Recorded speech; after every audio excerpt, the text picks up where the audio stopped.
Hi friends, welcome back to Akhila kitchen. చూడండి, నేను ఈరోజు ముల్లంగి పప్పు చారు ఏ విధంగా చేయాలనేది నేను చూపిస్తాను. అందరూ చేస్తారు, కానీ ఈ విధంగా మీరు చేశారంటే అసలు ఒక్క ముద్ద కూడా అన్నం వదలకుండా తింటారు. ఇది సూపర్ టేస్ట్గా ఉంటుంది, నోటికి చాలా కమ్మగా రుచిగా ఉంటుంది. వేడి వేడి అన్నంలో ఈ విధంగా ముల్లంగి పప్పు చారు వేసుకుని తిన్నారంటే సూపర్ ఉంటుంది ఫ్రెండ్స్. ఇప్పుడు లేట్ చేయకుండా నెక్స్ట్ ప్రాసెస్లో వెళ్ళిపోదాం. నేను ముందుగా హాఫ్ అన్ అవర్ ముందు నానబెట్టిన కందిపప్పు 150 గ్రాములు 1.5 కప్ కందిపప్పు తీసుకున్నానండి. ఇది కరెక్ట్గా హాఫ్ అన్ అవర్ ముందే నానబెట్టుకోవాలా. ఈ విధంగా నానబెట్టుకుంటే మాకు పప్పు అనేది చాలా మెత్తగా ఉడకద్ది. ఇందులో నేను హాఫ్ టీ స్పూన్ పసుపు, హాఫ్ టీ స్పూన్ ఆయిల్ వేసి 3-4 విజిల్స్కి పెట్టుకుందాం. మీడియం ఫ్లేమ్ మీదే పెట్టుకోండి. పప్పు చారు కోసం మనకు పప్పు బాగా ఉడకాల. నేను స్టవ్ మీద పెట్టేస్తున్నాను. నేను ఒక హాఫ్ కేజీ ముల్లంగి తీసుకున్నానండి. దీనికి తొక్క మొత్తం తీసేయాలా. తొక్క తీసేసి ఇది కొంచెం మందం ముక్కలాగా కట్ చేసుకోవాలండి. నేను చూపించిన తీరులో మీరు కట్ చేసుకుంటే మాకు పప్పు చారులో ముల్లంగి అనేది చాలా టేస్ట్గా ఉంటుంది. సాంబార్లో కట్ చేసుకునే తీరు వేరండి, ఈ పప్పు చారులో కట్ చేసుకునే తీరు వేరు. చూడండి, నేను ఈ విధంగా మందం ముక్కలాగా కట్ చేసుకుంటున్నాను. ఈ మందం ఉండాలండి. ఈ విధంగా ఈ మందం ఉంటేనే మాకు ముక్కలు అనేవి పప్పు చారులో నోట్లో తగులుతూ ఉంటే చాలా టేస్ట్గా ఉంటుంది. ఆ విధంగానే ముల్లంగి ముక్కలు మొత్తం కట్ చేసుకోవాలా. 4 విజిల్స్ వచ్చేసేయండి. నేను స్టవ్ కట్టేస్తున్నాను. ఇది పక్కన తీసి పెట్టుకుందాం. ఇది ప్రెషర్ మొత్తం పోయిన తర్వాత కుక్కర్ మూత ఓపెన్ చేద్దామండి. ఆయిల్ గించి డబ్రా పెట్టాను. డబ్రాలో ఆయిల్ వేసానండి. ఆయిల్ బాగా హీట్ అయిన తర్వాత ఆవాలు, జీలకర్ర, 1 స్పూన్ పచ్చెనగపప్పు,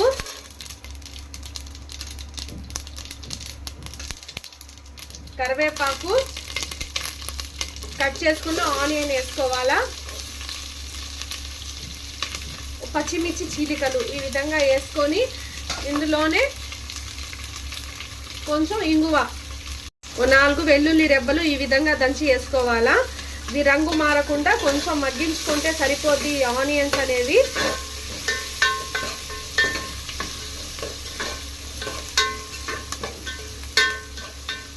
ఈ పప్పు చారులో మధ్యలో మీకు ఈ విధంగా ఉల్లిపాయలు తగులుతూ ఉంటే చాలా టేస్ట్గా చాలా కమ్మగా ఉంటుంది. చూడండి, ఈ విధంగా మగ్గించుకున్న తర్వాత ఇందులో ముల్లంగి కట్ చేసి పెట్టుకొని ఉన్న ఈ ముల్లంగి కూడా వేసుకోవాలా.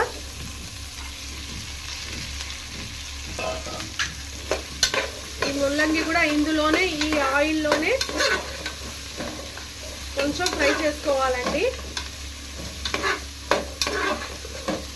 దీంట్లో ఉన్న పసరు వాసన మొత్తం పోద్ది. ఇందులోనే హాఫ్ టీ స్పూన్ పసుపు,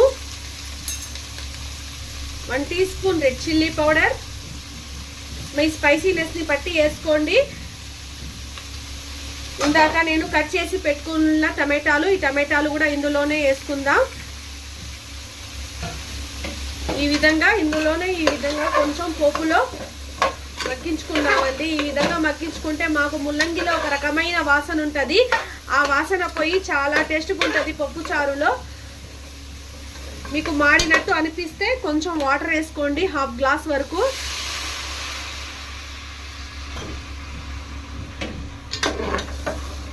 చూడండి, ఈ విధంగా ఉడుకుతున్నప్పుడు నేను ఇందాక బాగా మెత్తగా మ్యాష్ చేసి పెట్టుకొని ఉన్నాను పప్పు, ఉడికిన పప్పు. ఈ పప్పు కూడా ఇందులోనే వేసుకుందాం.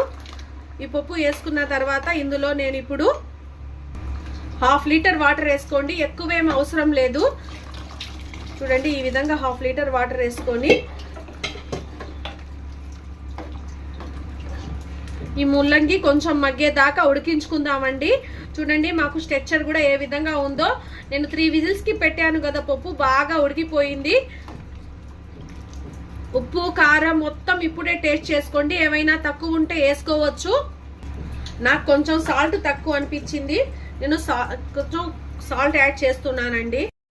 ఇది బాగా ఉడకాలండి. ఈ ముల్లంగితో సహా ఈ పప్పు చారు ఉడికితేనే మాకు టేస్ట్, పప్పు చారులో ముల్లంగి టేస్ట్ దిగి చాలా టేస్ట్గా ఉంటుంది. చూడండి, ఈ విధంగా నురగలు వస్తూ బాగా ఉడకాల. ఈ విధంగా ఉడికితేనే ఫ్రెండ్స్ మాకు చాలా టేస్ట్గా ఉండేది. నేను ఒక 15 మినిట్స్ వరకు ఈ విధంగానే ఉడకనిస్తాను. చూడండి మన ముల్లంగి పప్పు చారు ఏ విధంగా ఉడుకుతుందో, ముల్లంగి కూడా మాకు బాగా కుక్ అయిపోయిందండి. ఇందులో నేను ఇప్పుడు ఒక గుప్పెడు కొత్తిమీర వేసుకుందాం. కొత్తిమీర వేసుకొని మూత పెట్టేసి ఒక 2 మినిట్స్ వరకు ఉడికించుకుందామండి. ఈ కొత్తిమీర ఫ్లేవర్ ఈ పప్పు చారుకి పట్టేదాకా ఉడికించుకుందాం. చూడండి ఇప్పుడు మూత తీసి చూద్దాం. స్మెల్ అయితే సూపర్ వస్తుందండి. నేను స్టవ్ కట్టేస్తున్నాను. మన పప్పు చారు అయితే రెడీ అయిపోయింది. ఇది నేను చెప్పిన థీరీలో చేసుకుంటే మీకు పప్పు చారు ఈ విధంగా సూపర్గా ఉంటుంది. ఇది చూస్తుంటేనే వేడి వేడి అన్నంలో ఈ విధంగా కొంచెం పప్పు చారు వేసుకొని వడియాలు నంచుకొని తింటే సూపర్ టేస్ట్గా ఉంటుంది ఫ్రెండ్స్. మీరు కూడా ఈ స్టైల్లో ట్రై చేసి నాకు ఏ విధంగా కుదిరిందో కామెంట్ రూపంలో తెలియచేయండి. నోటికి కమ్మనైన పప్పు చారు అయితే రెడీ అయిపోయింది. నెల్లూరు స్పెషల్ పప్పు చారు అండి ఇది. Please like, share, subscribe friends. Subscribe my channel Akhila kitchen. ఇలాంటి మరిన్ని టేస్టీ రెసిపీస్ కోసం నా ఛానల్ని సబ్స్క్రైబ్ చేసుకోవడం మాత్రం మర్చిపోబాకండి. ఒక లైక్ ఇవ్వండి friends. Thank you for watching.